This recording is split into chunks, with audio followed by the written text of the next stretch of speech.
Hello hi and नमस्कार सबैजनामा आशा छ हजुरहरू सबैजना सन्चै हुनुहुन्छ भनेर। सो आजको यो मेरो भ्लग चाहिँ म अहिले त घरमा छु। अब म हजुरहरूलाई लिएर जाँदैछु हस्पिटल, किनभने मेरो माइली नन्दको चाहिँ आज she is finally going to deliver a baby. हामीले सी सेक्सनको लागि चाहिँ उहाँलाई एडमिट गरिसकेका छौँ हस्पिटल मकालु एभरेस्टमा डाक्टर रश्मि कोइरालासँग। एन्ड या म पनि अब हस्पिटल नै लिएर जाँदैछु र म हजुरहरूसँग सेयर गर्न गइरहेको छु। अब न्यू बेबीलाई वेलकम गर्ने तर्खरमा छौँ हामीहरू सबैजना। So it will be finally going to be a very excited vlog. So please keep in touch with me and let's go and let's share my journey of being माइजू again to a new baby. भान्जा भान्जी जो हुन्छ होइन, healthy हुन्छ, राम्रो हुन्छ, सबैजनाको आशीर्वाद बच्चामा लाग्नेछ, लागोस् होइन। उसलाई चाहिँ हामी वेलकम गर्नको लागि हामी जाँदैछौँ। सुभाष पनि बोलाउँदै हुनुहुन्छ। सो फाइनली अब म जाँदैछु, लेट्स गो। हामी चाहिँ अब हस्पिटल लिएर आइसक्यौँ। मकालु एभरेस्ट हस्पिटल नयाँ खुलेको, भर्खरै खुलेको विराटनगरमा हस्पिटल हो। डाक्टर रश्मि कोइरालाबाट हामी चेकअप गराउँदैछौँ। एन्ड यस मलाई उहाँले छोडिदिएर जानुभयो अफिस। अब टाइम लाग्छ, त्यसैले गर्दाखेरि म मात्रै जाँदैछु। हामी म हस्पिटल आइसकेँ। म पनि यो hospital for the first time नै आएको हो। पहिला चाहिँ यो मेरील्यान्ड कलेज हुने गर्दथ्यो, मैले पढेको कलेज र जहाँ म पढाउँछु पनि अहिले, तर यो अहिले चाहिँ हस्पिटल भएको छ। So this is new our Makalu Everest hospital है। सो फाइनली म पनि आइसकेँ। मेरो मैया पनि यहीँनिर हुनुहुन्छ, म हजुरहरूलाई देखाउँदैछु। पछि हुनुहुन्छ हाम्रो अब हुनेवाला बेबीको बाबा नमस्कार ज्वाइँ साहब। नमस्कार। अनि यता हुनुहुन्छ हाम्रो हुनेवाला बेबीको मम्मा। हाई। सो अब म हजुरहरूलाई जानकारी दिँदै गर्छु। And finally we will be welcoming our new baby as well. So मलाई प्लिज हेरिराख्नु होला। And yes this is our cabin. So मैले यहाँ बेबीको यो चाहिँ अट्याच्ड बाथरुम हो, यहाँ ह्याङ्गर्सहरूको झुन्ड्याउनको लागि दिएको छ। अनि म बेबीको लागि चाहिँ अब निकाल्दैछु। हाम्रो सानो छुनुमुनु जो पनि आउँदै हुनुहुन्छ, भान्जा भान्जी होइन, उनको लागि चाहिँ ऱ्याप गर्नको लागि म रेडी गरेर राख्दैछु। And let's begin the journey. So म यहाँलाई चाहिँ अपरेसन थिएटरभित्र लगिसकेको छ। अब म पनि बेबीको लुगाहरू लिएर जाँदैछु। बाहिर बसेर हामी अलर्ट भएर बस्नुपर्छ वहाँनिर। सो द्याट बेबीलाई ल्याउने बित्तिकै लुगामा ऱ्याप गरेर न्यानो बनाएर राख्नुपर्छ। हजुर मलाई साथ दिँदै गर्नु होला। So finally we are blessed with a baby girl 4.1 kg। And yeah अब हामीहरू बेबीलाई चाहिँ अहिले अनुभवै राख्नुभएको छ। सिस्टरहरूले ऱ्याप गर्नुहुन्छ, म देखाउने छु एकछिनपछि हजुरहरूलाई। So here we go, our little angel is here. Baby फर्स्टमा मेरै हातमा आउनुभएको छ हाम्रो भान्जी लक्ष्मी भान्जी। We are very blessed, we are very happy at the same time. बेबीको फेस यहाँ छ, हेर्नु होला हजुरहरू। She is very pretty. So finally म मेरो प्रिन्सेसलाई लिएर यहाँ बसेको छु। And yeah she is very healthy. She is 4.1 kg, not a matter of joke. 4 ग्राम हुनुहुन्छ मेरो भान्जी। एन्ड आज राति माइजू भान्जी हामी सँगै बस्नेछौँ। एन्ड म हजुरहरूसँग सेयर गरिराख्नेछु। सो हजुरहरूलाई पनि देखाउनेछु मेरो भान्जीको face. So here is our little princess 4.1 kg। मेरो भान्जीलाई भोक लागिसक्यो। अब हामी छिट्टै नानीलाई ल्याक्टोडेक्स खुवाउन गइरहेका छौँ। Welcome to you baby in this world. And yeah baby धेरै हेल्दी, आई मिन 4.1 kg ठुलो भएकोले गर्दाखेरि चाहिँ बेबीलाई हामीले फिड गराइराख्नु पर्ने हुन्छ। नानी सानो मान्छे हाम्रो कति राम्री छिन् है, कति राम्री छिन्। हेर गुडिया रानी हाम्रो। सो माइजू एन्ड बेबी हियर। सो नयाँ experience in the hospital with the little princess going on. अब हामी बेबीको बाबुलाई पनि छिटेर लिएर आउँदैछौँ। बेबी यहाँनिर भुकाइसकेको छ, बट हामी ल्याक्टोडेक्स खुवाउने नै तयारी गर्दैछौँ बेबीलाई। Princess is being fitted now.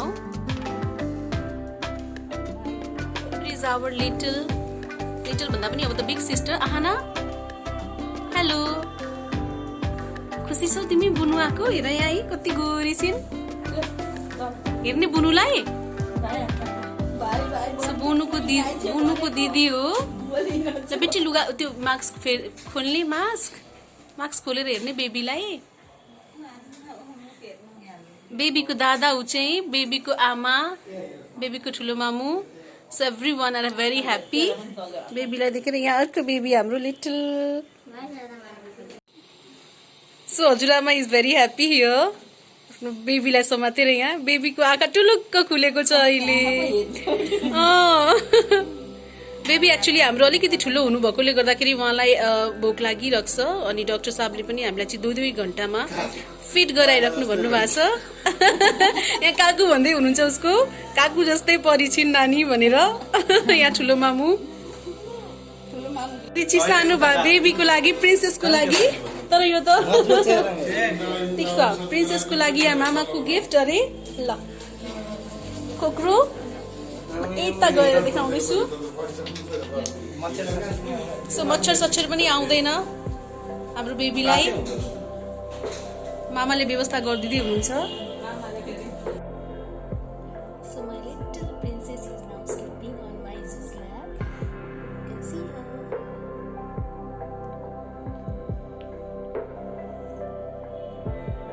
Yes, as Maizu र भान्जी हामी राति हस्पिटलमै बस्छौँ.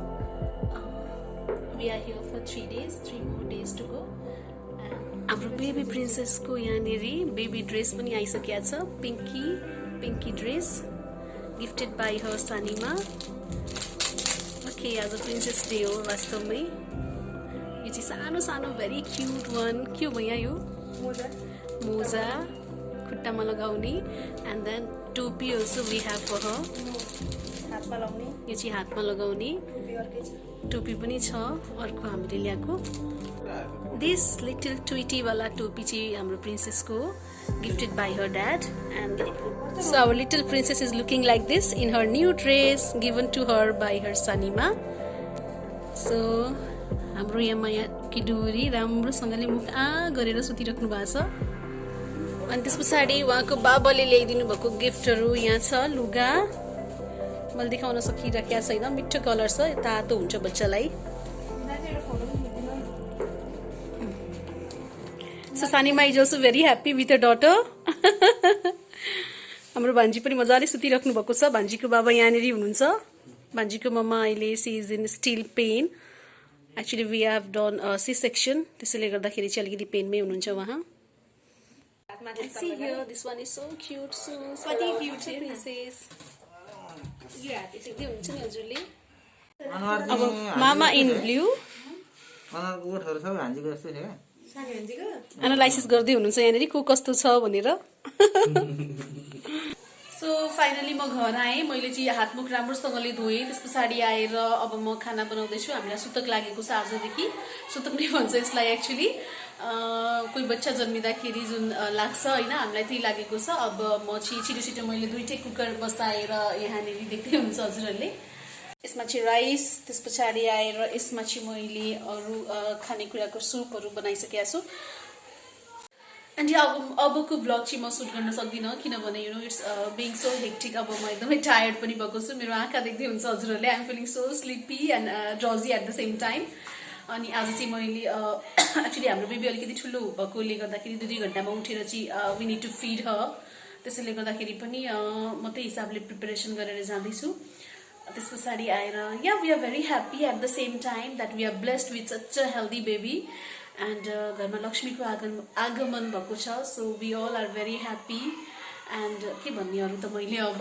म बिदा लिन्छु हजुरहरूसँग आशा छ मलाई आजको मेरो ब्लग हजुरलाई राम्रो लाग्यो होला एन्ड म भोलि पर्सि पनि अरू कन्टेन्ट्स लिएर आउने नै छु सो अब हामीहरू खाना गइरहेका छौँ एन्ड फाइनली उहाँले मलाई पुर्याइदिनुहुन्छ सुभाषले नै मलाई पुर्याइदिनुहुन्छ हस्पिटल म आज वहीँ बस्छु मरोज भाइसँग वहीँ बस्ने प्लान भएको छ अब जसरी हुन्छ मलाई आउन त आउँदैन त्यति धेरै होइन बट म यहाँ is there to guide me उहाँले भन्नुहुन्छ because is a nurse herself उहाँले इन्स्ट्रक्सन दिएअनुसारले मैले गरिरहेका हुन्छु सो यति भन्दै म हजुरहरूसँग बिदा लिन चाहन्छु bye and take care and please keep on supporting me मलाई आजसम्म सब्सक्राइब गर्नु भएको छैन भने सब्सक्राइब पनि गर्नुहोला र यसै गरी हजुरहरूको माया हजुरहरूको सपोर्ट सधैँ म माथि रहिरहोस् धेरै धेरै माया एन्ड लट्स अफ लभ